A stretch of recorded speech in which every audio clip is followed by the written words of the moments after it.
Uh, So have people dialed yes, in. very good afternoon to one and all who are attending this session. I, Professor Lalit Patil, on behalf of VIVA Institute of Management and Research, would like to welcome you all for this wonderful session. Let me take this opportunity to introduce our today's esteemed speaker, Miss Andrea Hendrickx. She is the country head, Germany, Infosys. She is also executive board member, Infosys Germany Holding. She is also executive board member of Infosys Automotive and Mobility. Prior to joining Infosys, Miss Andrea was with Capgemini Germany as head of delivery and deputy chief operating officer. She was with Capgemini Europe and Capgemini Southern Central Europe. Prior to Capgemini, Miss Andrea was with Davis System House Germany as risk manager and with German insurance company as a project manager.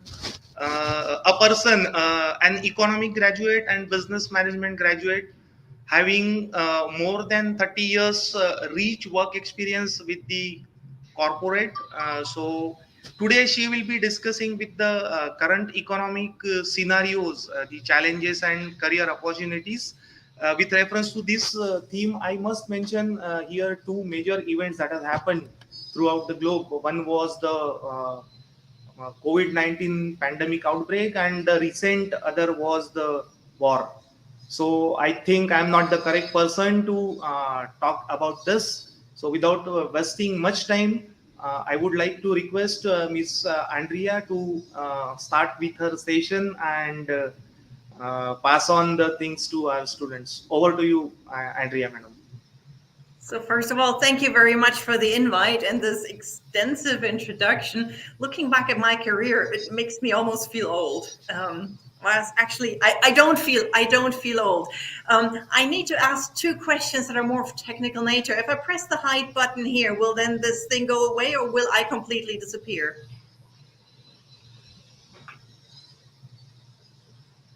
It says hide here on the screen. What will happen if I click it?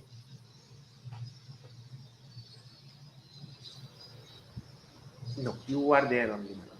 Yeah, I think you can click on that hide it. It will just I make a can click it. notification. Oh, that Yeah. is very good news. Second question is, how many people do we have on the call with us at this moment?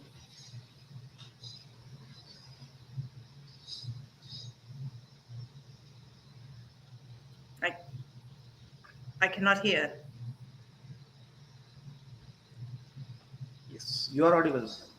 Yes, how many people do we have on the call with us in the audience, please? We have around 50 students who have joined, Very good. and we are many more to join.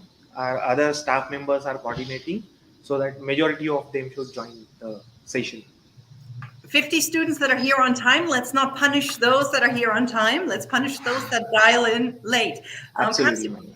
Perhaps a quick introduction, and please do not go on mute, Professor, because simply we need this interaction for this talk today. Perhaps a quick introduction, because you already said so much. But there is this professional side of me. There's also very much a private side of me. So I have two daughters, and they're currently both studying at university during COVID. So a lot of it is study from home. Not as they had imagined, not as I had imagined as a mother either. I thought, they'd go off to university and enjoy student and campus life. And COVID tricked us all here, right? It didn't go as planned. In my free time, I collect medical lasers. So I also have a doc office where I see patients. Not so many during COVID, but it's just now ramping up again, but only on the weekends, only as a hobby on the side. I have bees and a nice backyard with lots of fruits and vegetables where I grow my own food.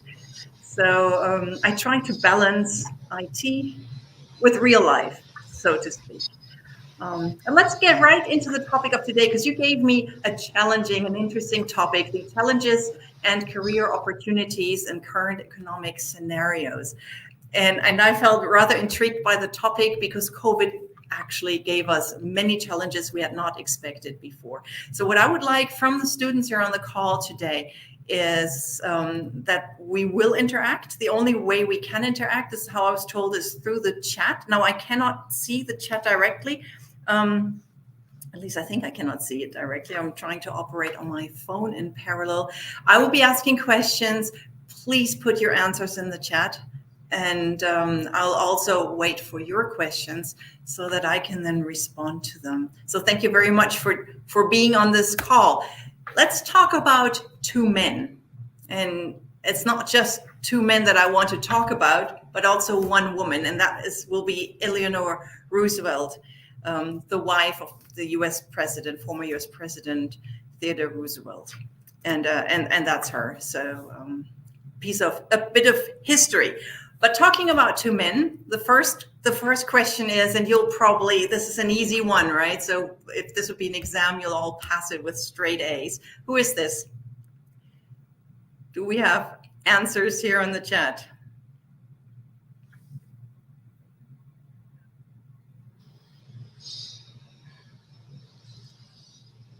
Yes, Elon Musk is one of the answer that has came, madam. Okay, so I cannot see the chat. That's why I was just trying to test, right? I was trying to... I can assist you in that, madam. Don't worry. I will assist you in that. Elon Musk sees the answer that is continuously flowing from the participants. All right, and so it is. So this is Elon Musk, and he is the father of, pronounce it right here, XASH-A12, and 6 other sons. The other sons have more pronounceable names.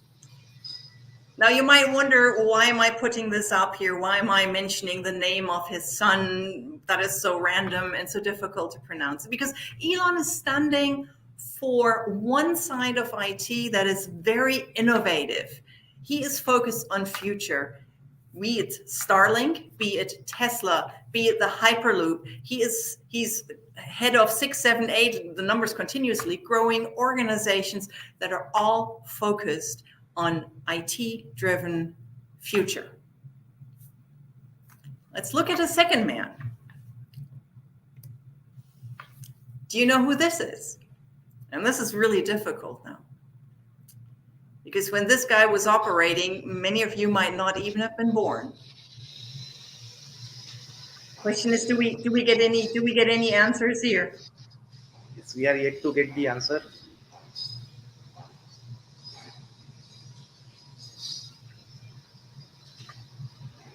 I'd be surprised if anybody recognizes him.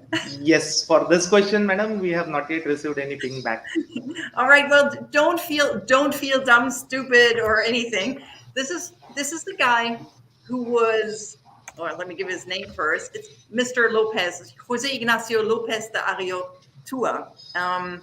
And he was working for Volkswagen. Now, Volkswagen will be something known to many of you, this German car company. And he was their procurement officer in the 90s. That's why I said most of you won't even have been born then. Why am I showing him here? I'm showing him here because he was known, not just in Germany, but around the world, you can Google that, as the strangler of Wolfsburg. Not that he killed anyone, but as a head of procurement, he had certain personality strains that gave him that second name or that middle name, Jose Ignacio Lopez, the Strangler of Wolfsburg. What do they stand for in regards of challenges and career opportunities? Why did I pick those two people? I picked these two because I wanted to make a very clear point of the challenges we're facing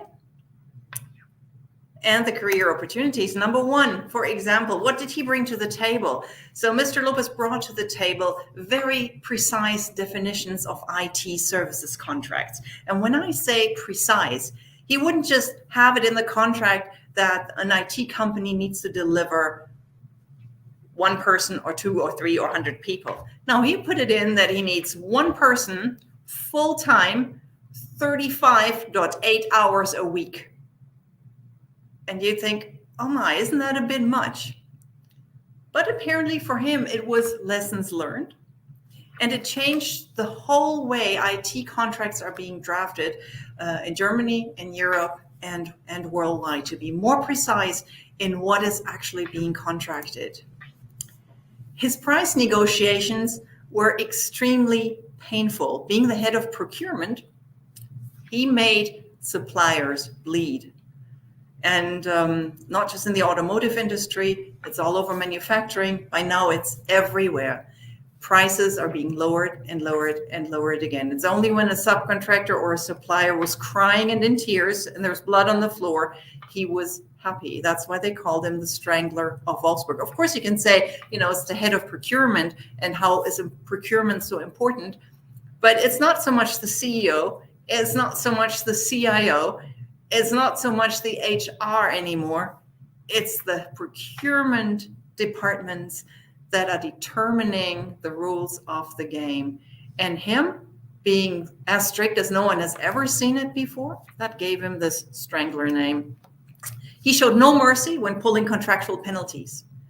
There was no, we are in this together and let's be partners. Well, we were partners until you sign the contract, and that's when partnership stops. That's when the contract pulls in. Is this a good way forward? Is this the way we want to work in this world?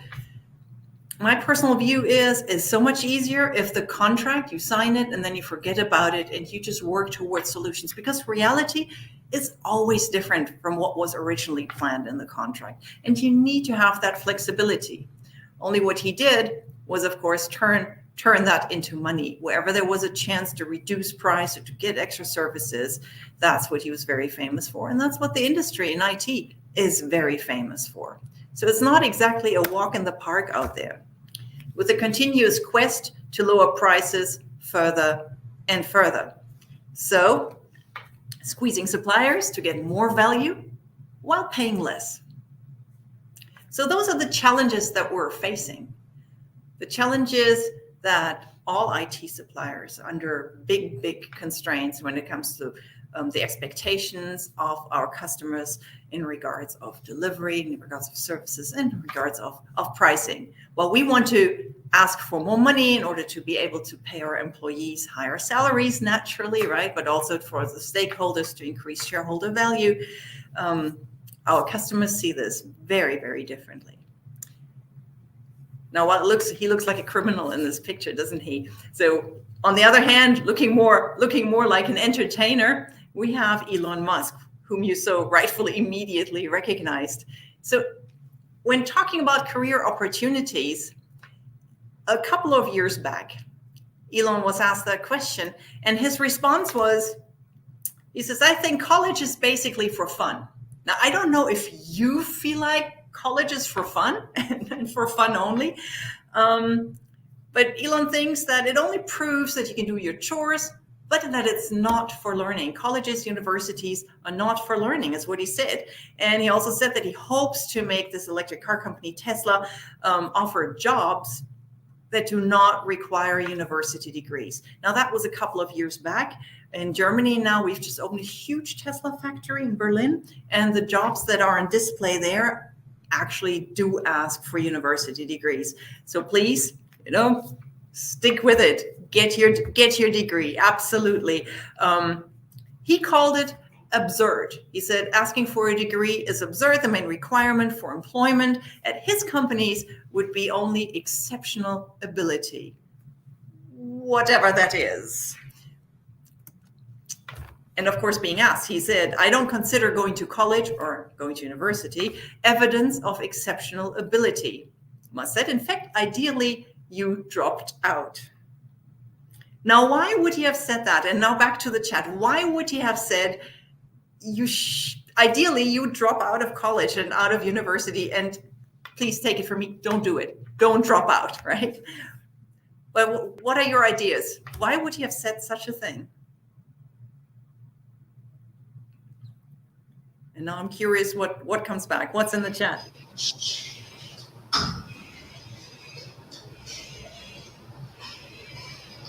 Yes, dear students, you are supposed to type your answers in the chat box. Probably I'll be picking up from the chat box, and I'll convey the same to madam.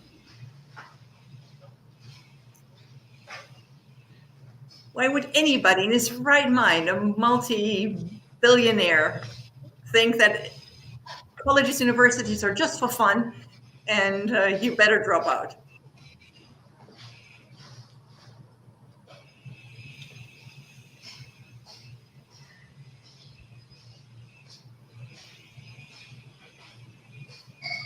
So that's it is. It is not just for fun, but to get the knowledge also. Could you repeat? It is not just for fun. The universities and colleges are not just for fun, but to get the knowledge also. Because what is to be applied comes from live experiences. This is what is the chat reply that we have received. It's definitely very, very much also about life experience. Yes, absolutely. But of course, college also helps you to grow older and to gain life experience, right? Was he right? Is he right? Is it better to, forget college and just go out and live your life and gain your experience? Do we have views? Because this is one of the chat, because colleges are mostly studies and not about real world challenges. I mean, Very. only the If that is the case, right? If that is the case, that the colleges do not apply real world challenges, dear professor, you take that lessons learned with you, right? And you change your curriculum because it should be about real challenges. Of course, you need to learn the fundamentals, right? You need to learn the ABC before you can start spelling words. But once you know how to spell words, you can create your own sentences. And once you create your own sentences, you can write your own story. And this is where real life kicks in. He said it because he then listed as an example people who dropped out of college, real smart and very rich guys. Bill Gates, Microsoft. Steve Jobs, Apple. Larry Ellison, Oracle. So there he comes with 3 examples of people that dropped out of college and still made the big bucks and were very creative and did a fantastic job there. But is this for everyone? I can tell you it's not. And by now, like I said, looking at the job applications that they're asking for within Tesla, at least for Germany, what I see, they are absolutely asking for college and university degrees. So please don't give up. Stick with your studies, finish your studies, complete them. You will still learn about life, hopefully, A, within your curriculum, but B, also with whatever it is that you are doing outside of college and outside of universities. Dropping out of college is no guarantee you will start a company like Microsoft or Apple or Oracle. Otherwise, everybody would be dropping out of college very successfully. So, what do we do with these challenges? We have the pressure from the market on one hand, and we have the need for talent on the other hand. And the need for talent there, in particular, we saw a surge with COVID and with Corona. We'll get to that. We'll get to that in a little bit. I would first like to tell you a little bit of the story of Infosys. And there were people that did not drop out of college, right? So there's also the way to be successful once you've finished college. And while I don't want to do too much advertising or spend too much time, I think this is a good opportunity for you to introduce it to a company that in India should be very, very dear to your heart. So Infosys was founded 1981. So this has had now a 40-year jubilee last year, 41 years now, with Narayan Murthy and 6 of his friends. And he borrowed 10,000 rupees from his wife to start Infosys. So they didn't even have money to start the company. So he had to borrow from his wife. Well, that being said, they did. The wife trusted, right? Which was kind of nice. Now, 2 years later, these guys still did not own a computer. So Infosys, the first 2 years, didn't even have a computer because computers were too expensive. Still, they were working as an IT company and they had their first customers. By now, Infosys has over 300,000 employees. They have one product that reaches billions of people around the world. This is the Finacle Bank. It's Finacle under the name of Finacle. It's a bank product. Infosys is represented in 46 different countries, 26 countries in Europe alone. Quarter of the revenue comes from Europe. A large portion of the revenue comes from the US, but then of course also Asia Pac. Infosys is a truly global player and puts a lot of effort and a lot of invest into education. Very contradicting to what Elon Musk said, right? Oh, it just takes somewhat exceptional ability and forget the university and the degrees. In Infosys, the culture is very different. It's all about upskilling and reskilling and to keep on learning. So if I go to the next slide, just to give you some idea here. This is the campus universities. I'm not sure, the University of Mumbai, I've driven past it, but I'm not sure if I've seen all of it. But this is the campus university from Infosys in Mysore. And to my knowledge, at least, it's the largest campus university in the world of any company. It's a huge, huge, huge campus. You see the buildings below, spelling out the company name as well. And this is a slightly older picture, but now they all have solar roofs. Why is that? Because 12, 15 years ago, the company decided they wanted to be carbon neutral. And that was at a time when Greta Thunberg wasn't even running around doing demonstrations, or where carbon neutrality was of not many people's interest. Infosys was very foresighted, saw that, started the journey, and not just by buying themselves carbon credits, but by actually walking the talk, turning sludge water into drinkable water, capturing energy with solar panels, capturing wind, supporting carbon neutral projects worldwide, and doing a lot of savings in terms of energy consumptions for their buildings, etc. So Infosys was then awarded one of the first company in IT as carbon neutral in 2020. And the journey took us 10 years as a company to get there. And we thought, okay, with the lessons we have learned from that, we can do this now faster. So we can actually offer this as a consulting offering. And so we have multiple projects with in multiple countries with customers to help them in the journey to get carbon neutral. But the coolest thing is that Infosys is now working with Finland, which is one of the Nordic countries, with Finland to get the whole country carbon neutral in only 5 years. So 5 years from now, you'll be seeing the whole country of Finland being carbon neutral thanks to the collaboration with Infosys. And while Infosys as a pure player was always perceived as, you know, it's back office, it's India, you throw over the fence from a European perspective, that image has completely changed. And the company is growing stronger and stronger here in Europe. In the US, it was already strong anyhow, by really offering state-of-the-art IT. Now, looking at the number of employees, if you compare that with other big IT players, you name IBM, name Accenture, you will see dips. You will see dips around here, the year 2010, 2012, when the IT industry had this bubble, and the bubble burst, and there were layoffs. For Infosys, we didn't lay off, not a chance. You see some stability, but it didn't go down. We just kept on growing. And by now we are at the yearly report is coming. It's due in the next 2 weeks. We'll be over 300,000 employees worldwide. Another interesting thing that you see here is, and in case you're asking, what kind of jobs are there in IT, right? What is it that I can do? Where's my career choice? What am I doing? How is our company structured here? So we have software professionals, and that's everything here in blue, everything in blue. So it's the blue curve.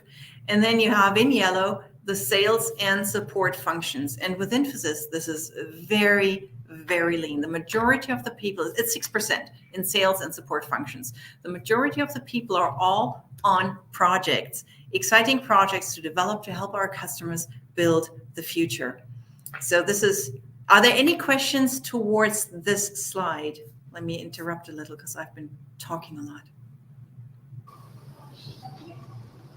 Yes, dear students, do you have any question up till now or regarding this slide? You can post it in the chat box.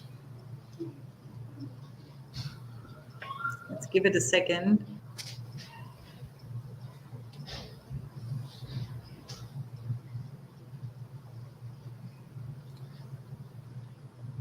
Maybe I would like students you to do one thing. You can jot down your question at the probably at the end of the session. We can pick up that session from your chat boxes, because definitely it takes some time to type it and to post it, because majority of them must be using the cell phones.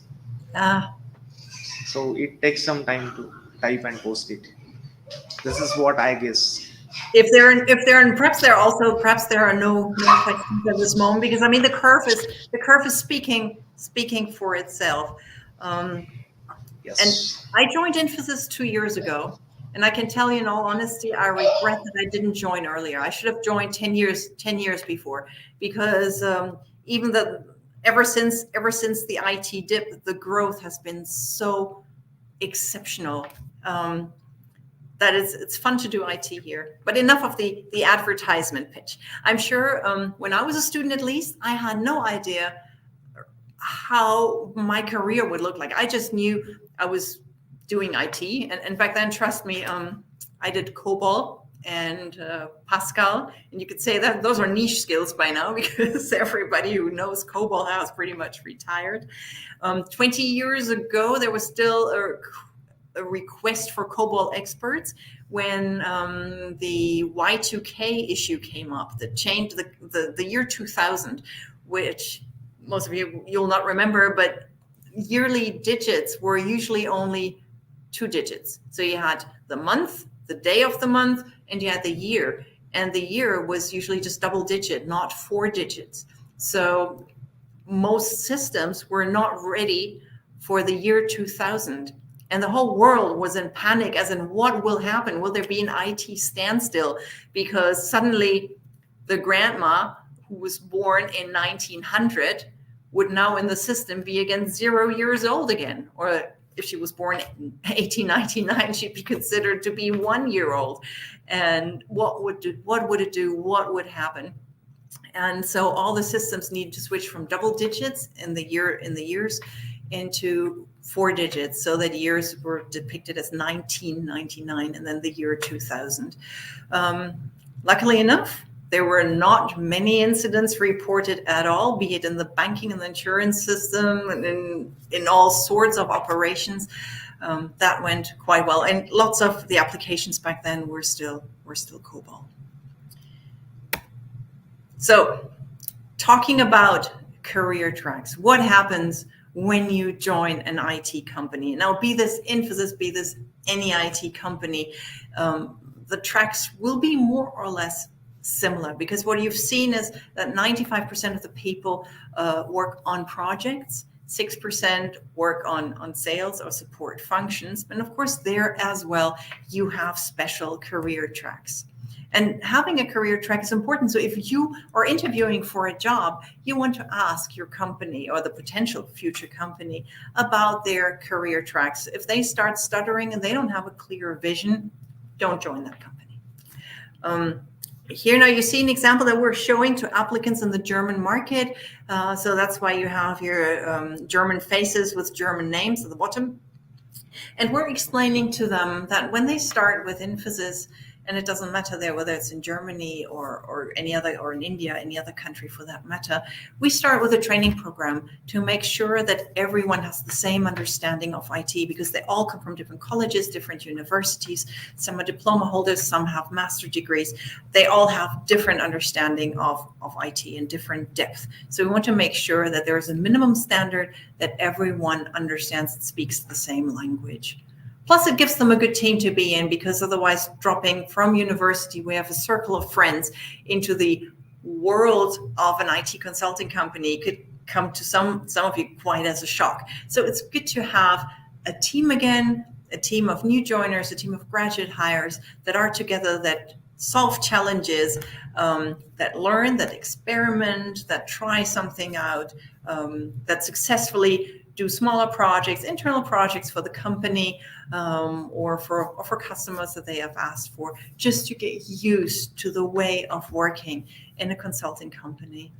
But then after that honeymoon phase of the first 3-6 months, eventually it will be clear where your specialties are. If you're more prone, if you want to work in the area of SAP, if you want to work in the area of customer service, if you have special niche skills that you've already brought from university that you want to grow and improve. And then, of course, this will then decide in which track you would be going. Would you be more a technical person? Would you go more into consulting?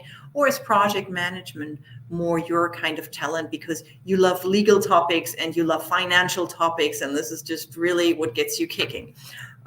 Reading the small print, the terms and conditions, so that you can face off people like Mr. Lopez, Strangler of Wolfsburg, because those are the people you'll have to deal with if you're a project manager.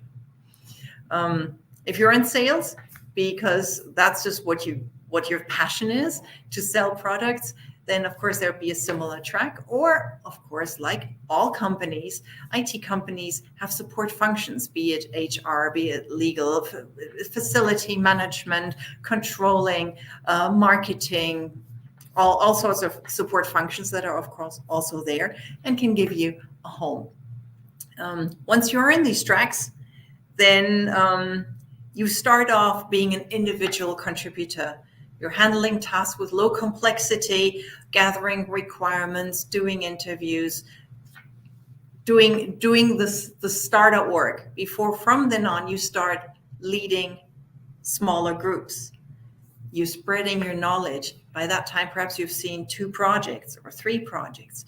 So you can share experience between the projects. So you work basically as a knowledge hub, because you can multiply knowledge. You can say, oh, in that project, when we did this, it went really wrong. So let's be warned, let's not do this. You've started building a network. If somebody says, can you do this or that? You can say, yes. Or you can say, no, but I know someone from my previous project who knows exactly how to address the problem. And with that, adding additional benefit to the company, because answers can be found much faster. Nobody needs to reinvent the wheel. So from a group manager moving to a team lead or a lead consultant, a project manager, a senior project manager, going the routes of then the architect, being a technical architect, a software engineer, for example, is also something. If you're into engineering, designing that digital design, user experience, and the whole career path is basically then there and open for you. And if you're a woman, you definitely have to ask your future employer also, what do they do for women when they go onto maternity leave and afterwards? Because unfortunately, I mean, we've been able to outsource many things, but we have not managed to outsource pregnancy when it comes to women. So we're still in charge of that on our own. And having babies is it's a bliss. It's a great responsibility. But like me, eventually you might feel the urge, I want to go back, I want to work again. And I want to have a career. I want to keep on working in IT. I love my children, but I also love my job. I want to have a balance. And for that, you need a company that has created an environment that supports this. And I'll give you some examples of what that means. It could be, for example, in Infosys, we have in our offices in India, we have rooms where mothers can nurse their babies. So they can even come back to work at very early stages if they wanted to, where there are cribs where the babies are also basically entertained and amused, and they can go in to feed the babies, spend some time with their babies, or later special programs and upskilling programs. If as a mother you've been out of work for 5, 6, 7 years, because technology evolves so fast and so quickly. So for me, that was always a very important thing. to have a company that supports this, because running around with a round belly for quite a while, that's already some punishment, I can tell you. But then not being accepted back in the market as a competitive coworker because I took a 4-year or 5-year, whatever long year break, was very hard, and it seems very unfair. So more and more companies pay attention to that, have special diversity programs, have special programs. So when you're looking out for your future employer, not only if you're a woman, but also as a man, I can tell you, you come into a better and sounder environment if the company offers this. And who knows, perhaps in Europe, this is big, you want to take paternity leave, where as a father, you can also take just like half a year off to be with your child or with your children, plural, to look after them and to really be a family and be supportive in there as well. So I know life's changing there a lot. Societies are changing, expectations of societies are changing, but I think it's important going with the flow and thinking of your future family, your future career, your future children, that you find an employer that gives you options and that is an employer who's supportive of your family planning, where there is truly a work-life balance, where also your private life is being supported by your employer. So, that brings me actually to this next topic, which is COVID, because COVID was quite disruptive. And out of disruption, there is usually always something good. So whoever bought stocks when the stock market crashed at the beginning of COVID will have recovered nicely and possibly made a fortune, because the stock market did recover after it first plunged. But it brought us different other things as well. And especially when we're talking about challenges in career, it brought us a hybrid working environment, a working environment that is no longer just come to the office, work 9 to 5 or however long working hours are, and then being chauffeured back home to then do the rest. The hybrid working model is something that all companies are currently building for the future, is where employees can work from the office, can work from home, of course, always in alignment with their management, with their projects, with their customers. We have some customers at Infosys, I'll give you some examples, where the customer says, you don't need to come to office anymore, please. We're fine. We've seen it works. You can just work from home. There's no need to come into office. And we have others who said, we miss you so much. It was such a good exchange. Please come and meet with us every Monday or every Wednesday or every Thursday, or whatever's your fix. The rest of the time you can work from home or in your own offices, but we'd like to see you 1 or 2 days a week here on site. So it really is very different. It's evolving. It's a model that wasn't there before. COVID made that possible, and it gives us fantastic opportunities. What also caused fantastic opportunities is the second bullet point that you see here, and that is a skyrocketing demand for digitalization. Because while in IT, everybody had a laptop, everybody had the VPN work from home access, many organizations did not have that. They had desktops, and you couldn't just take the desktop, unplug it, and take it home and have it there. So many organizations were really confronted with the challenge of how are we enabling people to work from home? They had no idea what Zoom was or Teams, talking about Europe, Microsoft 365. Microsoft 365,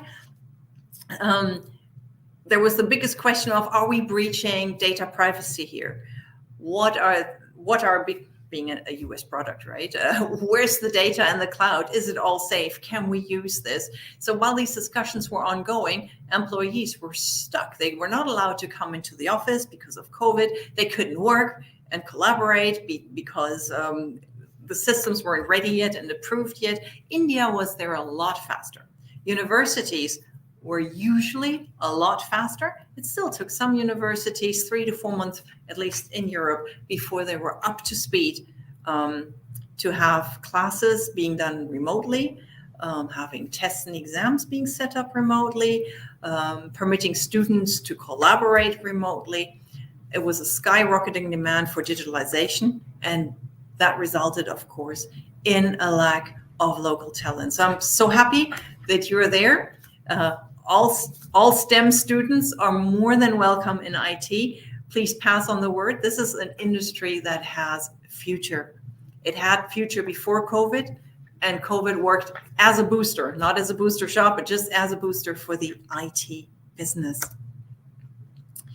So let me give you some good news. What happens after university? The best news of all is, yes, coffee will be free, because coffee and water, of course, will be for free. Companies usually offer free drinks, but jokes aside, the even better news after university is, and I hope that this is good news for you, is team learning. That learning will not stop, not in IT, not in many other industries. It might be if you want to be a baker, that whatever you have learned today, you will still be practicing in 20 years from now. But I can guarantee you, I bet all my personal money on this, that whatever you learn today, 20, 30 years from now, you will no longer need it. IT changes, and IT changes continuously at a speed that we could have not imagined 20, 30 years ago.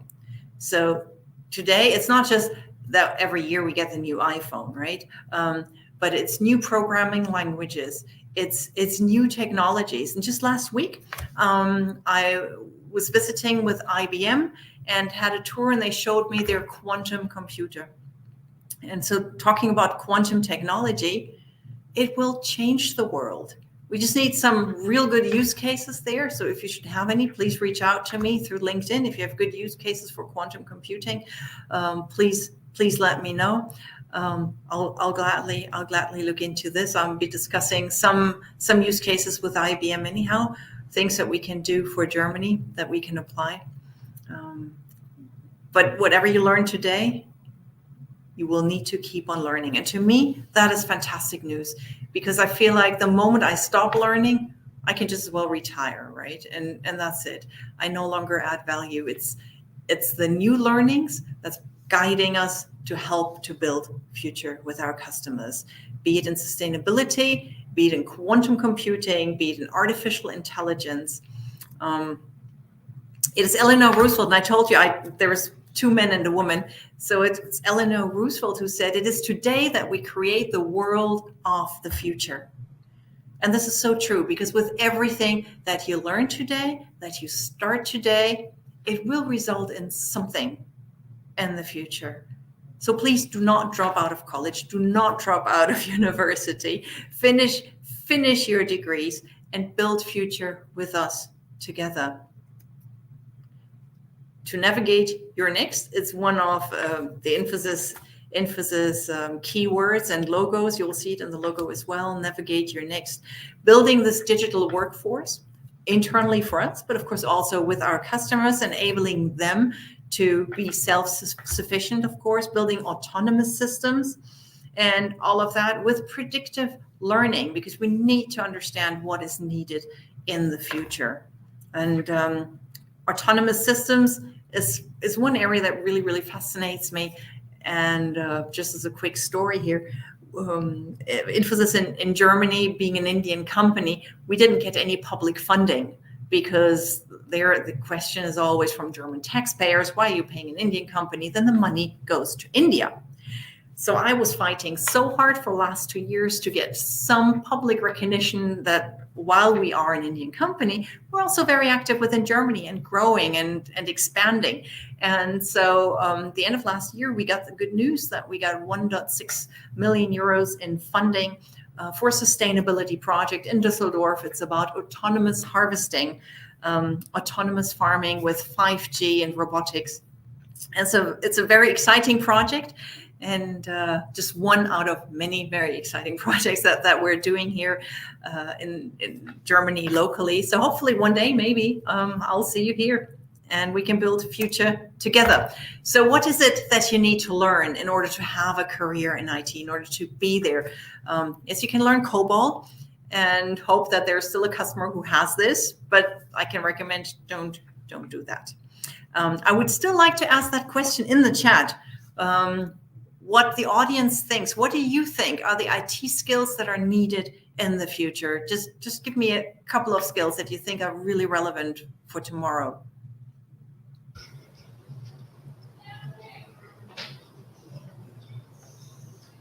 Yes, dear friends, you can type your thoughts in the chat box. I can pass on the same to Andrea, madam.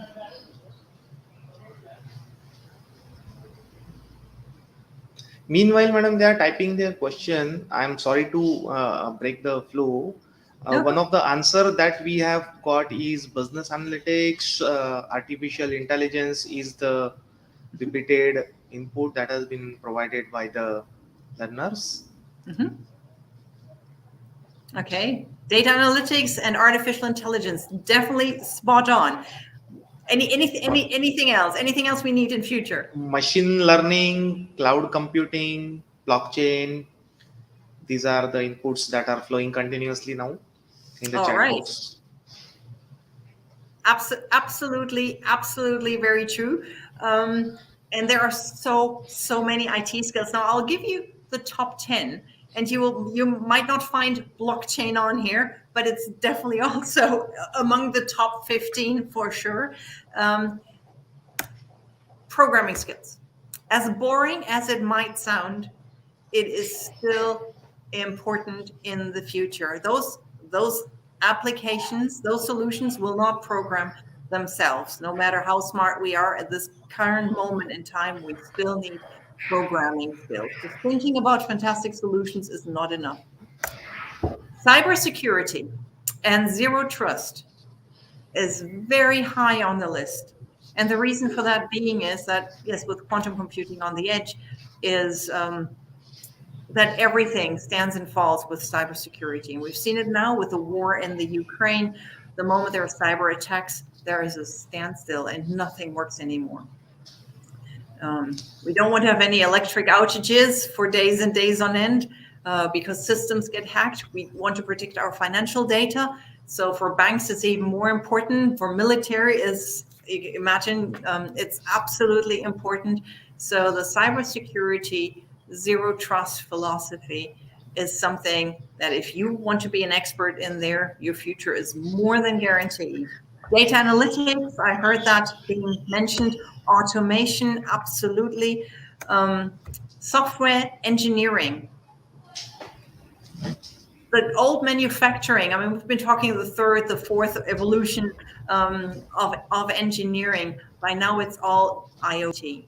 It's all about software engineering. And while we did a big outsourcing deal with Daimler globally, Infosys did last year, I don't know, you might have seen it in the press, we're taking over their IT in 22 countries and 19 of them with people takeover. We've been working with Daimler many years before. And in Germany, actually, they were one of our first customers. So we have been working with Daimler Infosys as a company for over 20 years now.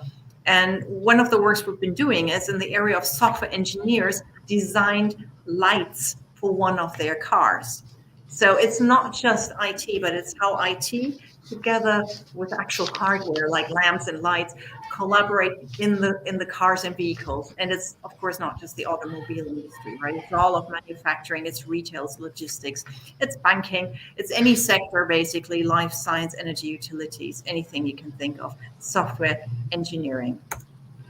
Digital design, where 20 years ago, you'd be happy to put up with any screen as long as it would work when you press enter. Today, it needs to be sexy. It needs to be attractive. It needs to be self-explanatory. It needs to pick up customers, wherever they are, and their end customers. If they're digital literate or illiterate, digital design has become so important. So if you have this artistic personality in you, then digital design is your way to go. Then, of course, yes, the augmented reality, virtual reality, the metaverse, everything around that. Project and program management, sustainable IT, and international culture awareness and soft skills. Those things, and you'll see now here, you don't have AI on here, you don't have blockchain on here, which are all super important. But when it comes to the top 10, the international cultural awareness, oh, there's a typo in that one, so forgive me for that, please, and soft skills have made it on the list as being ever so important. And why is that? It's because our world's become truly global. And being truly global means that you need to have that international, intercultural awareness, being able to communicate to people from other countries with different backgrounds, with different expectations, different mindset. So this will only work if you're hungry to learn. And with that, I stop and open the Q&A.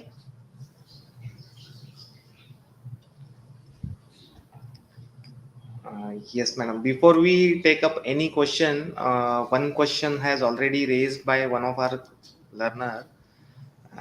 She goes like this: being majority of our students are not from IT background, they are studying the business management.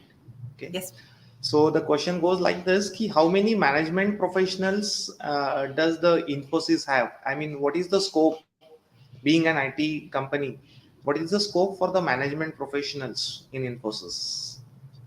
So here we have the consulting track, but also the project management track, right? Mm-hmm. Okay. So how it varies country by country, but no project just starts with a customer saying, usually customers don't even know what they want. So they need consulting to start with, to find out what it is that they really want, to understand what we can offer, to accompany this.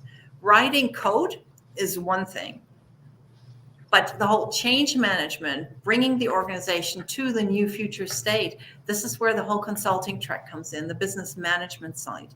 And then, of course, also with the project management, like I said, if you like to read the small print, if legal is your hobby, if finance is your hobby, then the project management track is just right there.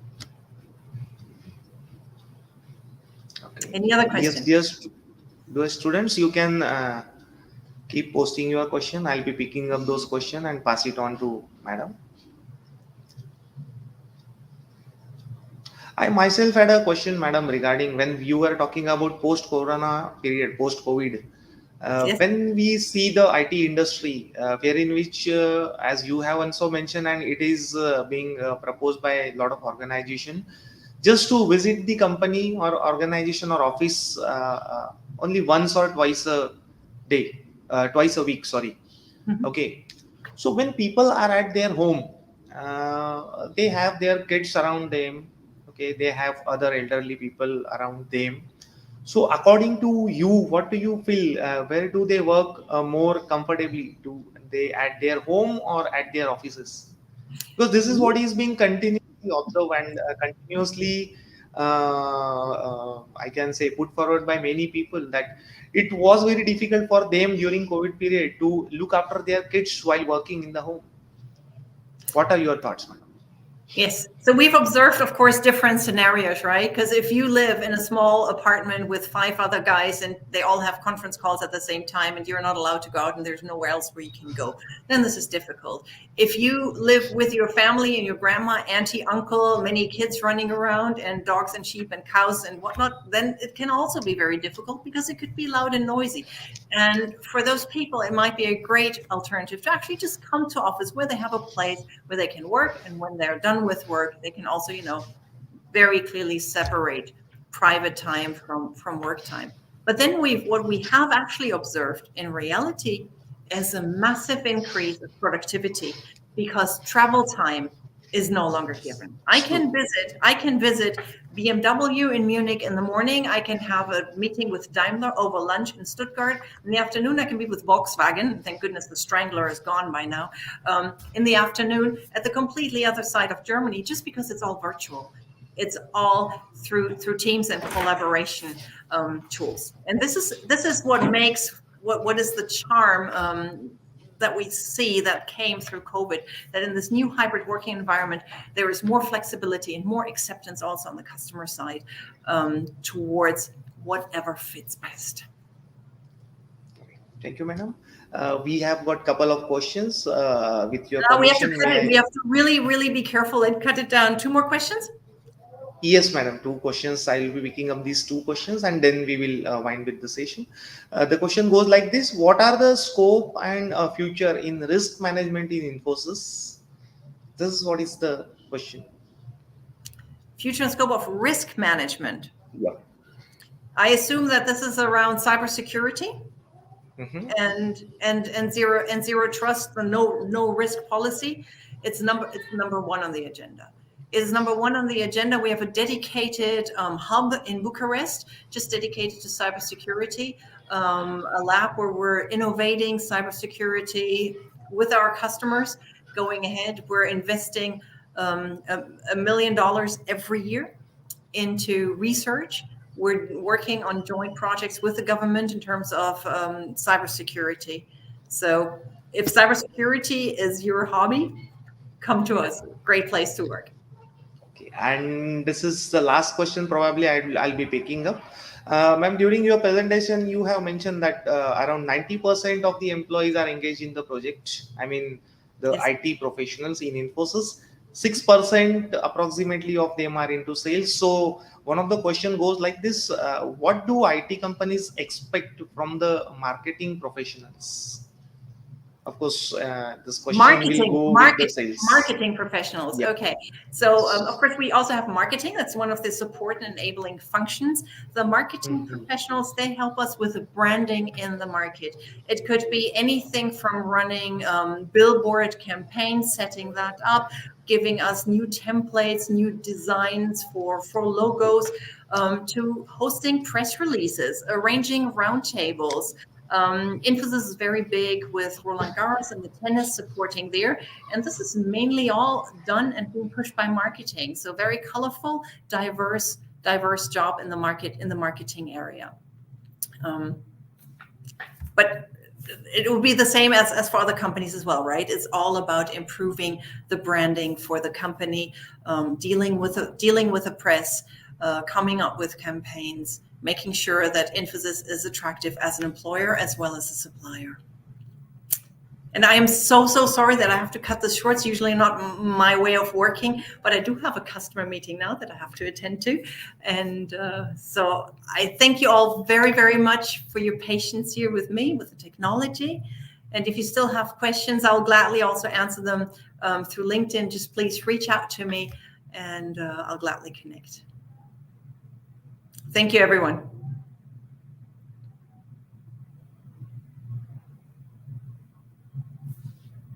I'm so sorry, my mic was muted. So that's how we'll be moving towards the end of this session. I'm thankful to you, madam. And I'm especially thankful to Mr. Praveen for his excellent coordination to arrange this particular session. So I would like to call upon, or I would like to take this opportunity to call upon one of our colleagues, Professor Ketan Rabadia, to present the vote of thanks for this session. Thank you so much. Over to you, Professor Ketan. Thank you, Lalit sir, for providing me this opportunity to present vote of thanks. Hello, Praveen. Thank you for your support. Hello, Andrea. Nice to see you after a long time on screen after Capgemini. Yes. I would like. My problem is that I really have to go now because I have 10 people here waiting for me. So Yes. It was a pleasure. It was a pleasure doing this. And I don't mean to be rude, but I will get killed. And if you want to see me alive, I gladly come back some other time. We schedule another call. Definitely, madam. Thank you, Andrea. Thank you, Praveen, for your valuable time. Super. Yeah, thank you, Ketan. Thank you very much. Bye-bye. Yeah, thank you, Andrea. Bye-bye. So thank you so much on behalf of entire VIVA Institute of Management and Research team. I would like to thank you, Miss Andrea, and Mr. Praveen, Ketan, and all our wonderful audience. We declare that this session is over. Thank you so much. Have a nice time. Bye, Thank madam. you. Bye. Bye.